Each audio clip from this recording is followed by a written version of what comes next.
அன்னதானம் இருக்க, அது நம்ம அறிந்தோ அறியாமலோ செஞ்சோம்னா அது நம்ம வாழ்க்கையில் நமக்கு ஒரு மிகப்பெரிய வெற்றியை, மேன்மையை, ஆபத்து காலத்தில் உதவியை தரும். ஒரு வீடு வீடாக போய் சில பொருட்களை விற்பனை செய்கிற ஒரு சின்ன பையன், அவன் வீடு வீடாக போய் வியாபாரம் பண்ணிட்டு இருக்கிறான். அன்னைக்குன்னு பார்த்து அவனுக்கு சாப்பாடே கிடைக்கல. அதனால் அவன் என்ன பண்ணா, அப்படியே ஒவ்வொரு வீடாக போனா.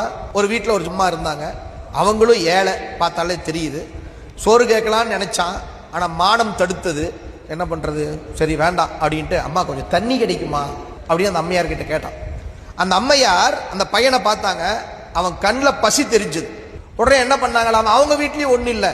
அந்த அம்மா என்ன பண்ணாங்க, இருக்கண்ணா வரேன் அப்படின்ட்டு உள்ளே போய் ஒரு டம்ளர் பால் இருந்துச்சு, அந்த தண்ணிக்கு பதில் ஒரு டம்ளர் பாலை கொண்டாந்து கொடுத்தாங்க. குடிடா கண்ணா அப்படின்னு கொடுத்தாங்க. அந்த பையன் வாங்கி குடிச்சிட்டு அவனுக்கு அப்படியே கண்ணில் தண்ணி வந்துருச்சு. நம்ம பசியோடு இருக்கிறத